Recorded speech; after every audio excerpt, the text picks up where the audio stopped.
Hi there, my name's Rodney Laporte, and welcome to another session of Rodney Song Break. Yay! Today we're going to talk about anti-Vietnam War songs, and we're also going to change the format slightly. Talking to my tens of fans that I have out there, some said they liked the stories, but others that said I talk too much between songs. So what I'm going to do is I'm going to talk about the songs right at the front, and then I'm going to play the songs all at once. And across the bottom of the screen, or across the screen somewhere, you're going to say, the song started at a certain time, so you can move ahead to them. Anyway, these are anti-Vietnam War songs. These were written particularly, the war in Vietnam was a long-standing war, but in the 60s, the Americans were really heavily involved in Vietnam, fighting what they called an anti-communist war.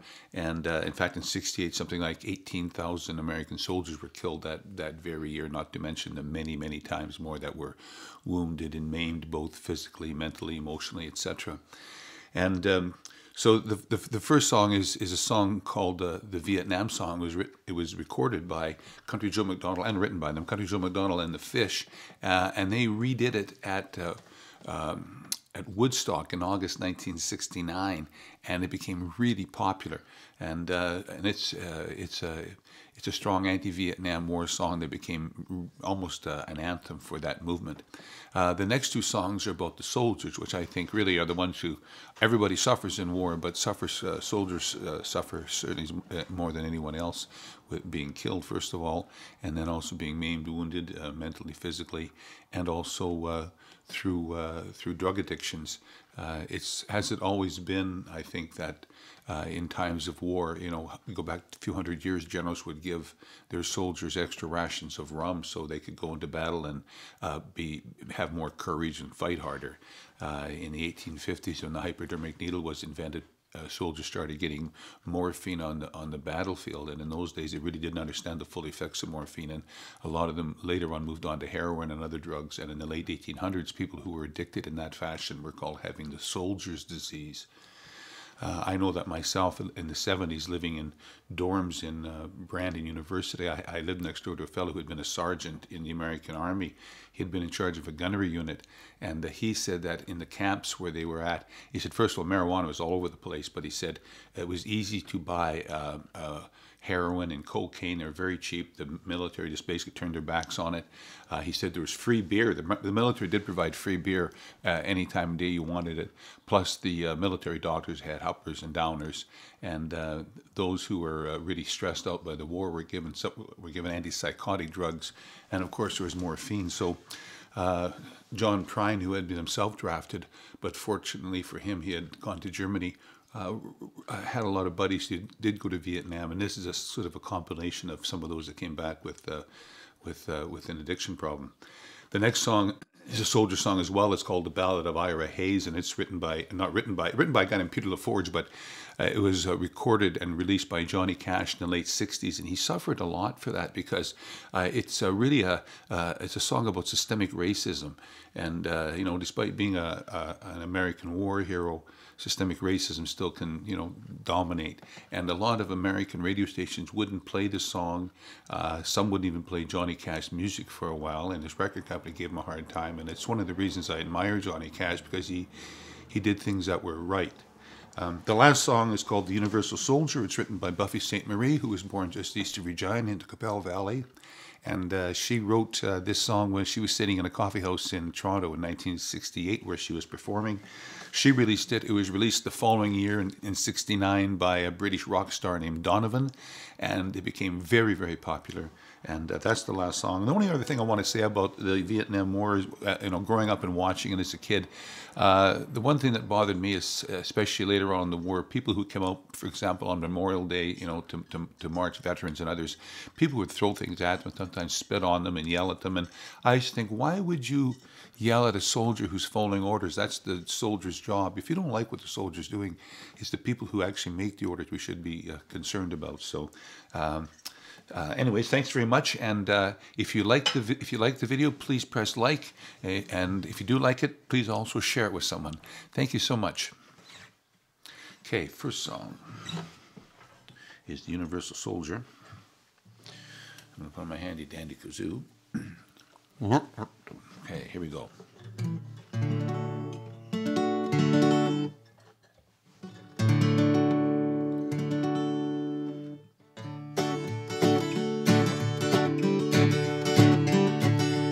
Come on, all you big strong men.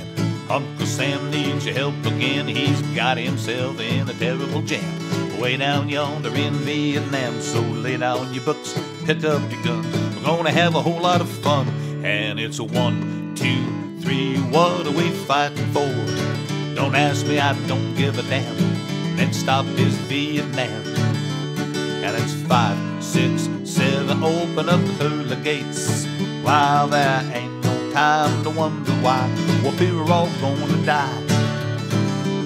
Now come on, Wall Street, don't be slow. There's a war a go-go. There's a lot of good money to be made. Provide the army the tools of the trade. Let's hope and pray when they drop the bomb, they drop it on the Viet Cong. And it's a 1, 2, 3, what are we fighting for? Don't ask me, I don't give a damn. Next stop is Vietnam.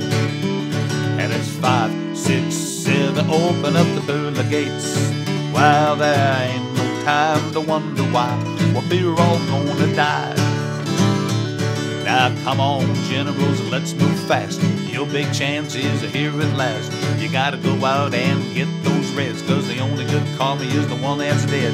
You know that peace can be won till we blow 'em all to kingdom come. And it's a 1, 2, 3, what are we fighting for? Don't ask me, I don't give a damn. Next stop is Vietnam. And it's 5, 6, 7, open up the pearly gates. Well, there ain't no time to wonder why, well, we're all gonna die.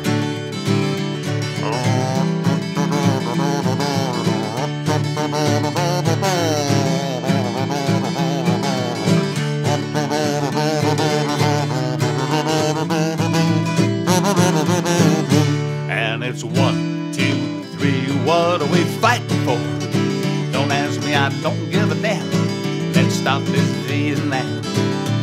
And it's 5, 6, 7, open up the pearly gates.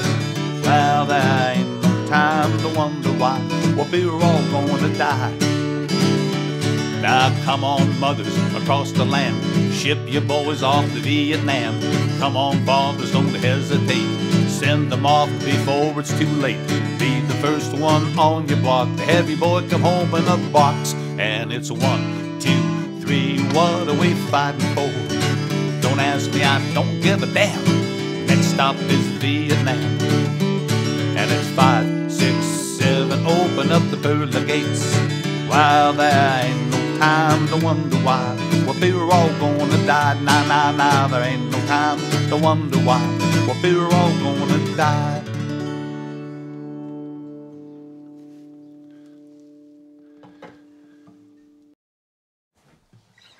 This is John Prine's Sam Stone.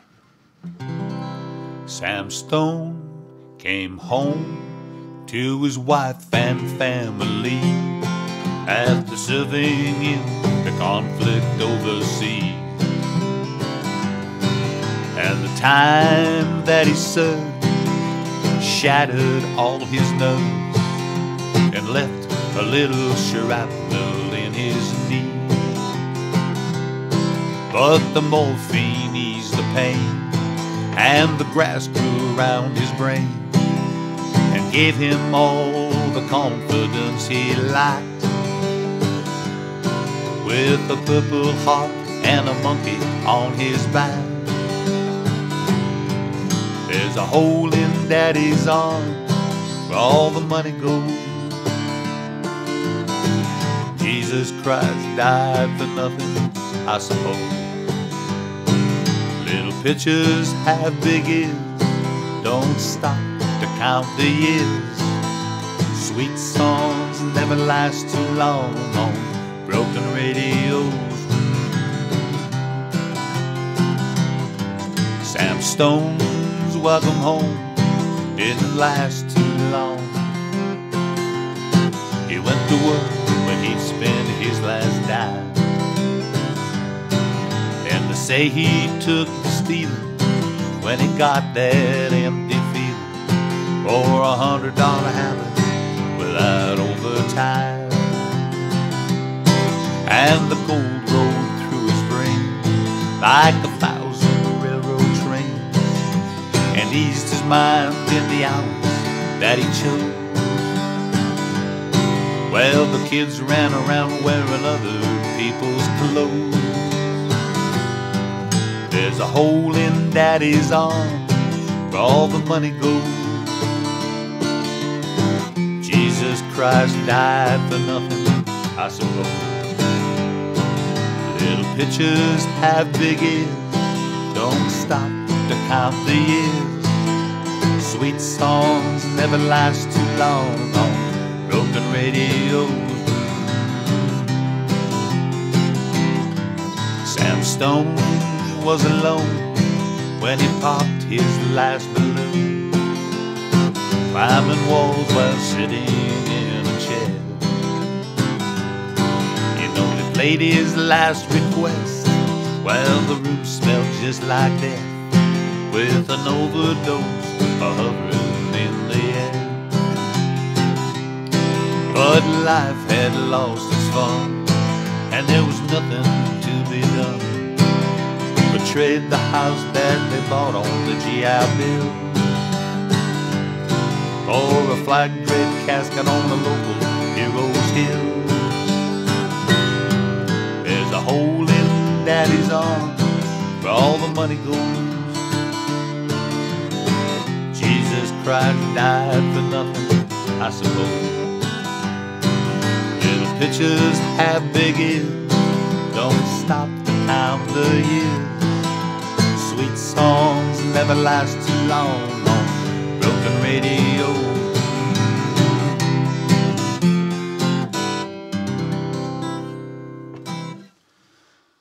Okay, Ira Hayes, Johnny Cash. Ira Hayes, Ira Hayes, call him drunken Ira Hayes. I won't answer anymore. Not the whiskey-drinking Indian or the Marine that went to war.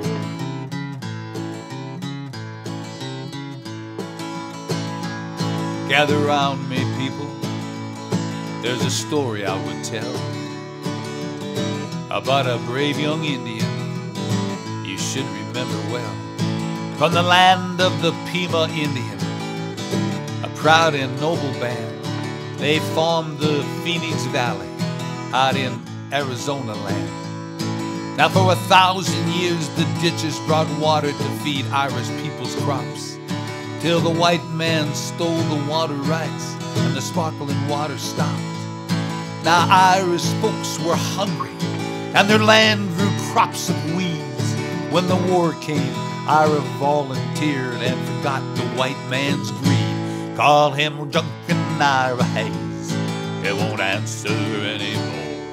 Not the whiskey-drinking Indian or the Marine that went to war.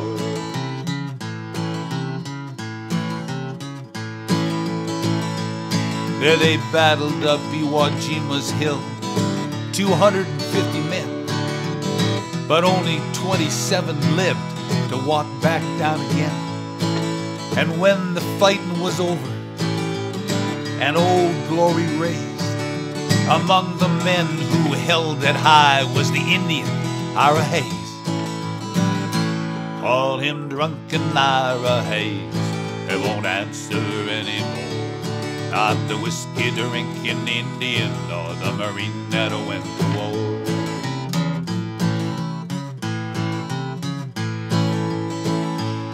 You know, Ira returned a hero, celebrated throughout the land.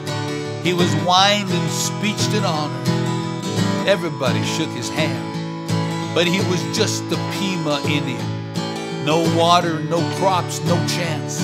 At home, no one cared what Ira did. And when did the Indians dance? Call him drunken Ira Hayes, he won't answer anymore. Not the whiskey-drinking Indian or the Marine that went to war.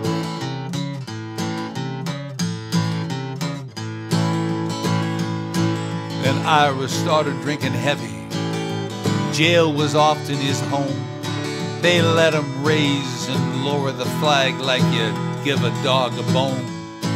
He died drunk one morning in the land that he fought to save. 2 inches of water in a lonely ditch was a grave for Ira Hayes. Call him drunken Ira Hayes. He won't answer anymore. Not the whiskey-drinking Indian, nor the Marine that went to war. Yeah, call him drunken Ira Hayes. But his land is just as dry, and his ghost is lying thirsty in the ditch where Ira died. Call him drunken Ira Hayes. He won't answer anymore. Not the whiskey-drinking Indian, nor the Marine that went to war.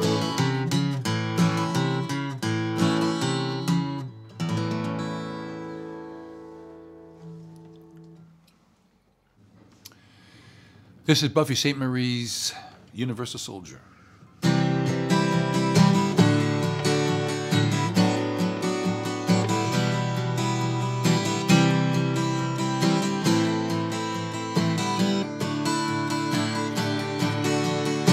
He's 5'2" and he's 6'4". He fights with missiles and with spears. He's all of 31 and he's only 17. He's been a soldier for 1,000 years. He's a Catholic, a Hindu, an atheist, a Jain, a Buddhist and a Baptist and a Jew. And he knows he shouldn't kill, and he knows he always will. Kill you for me, my friend, and me for you.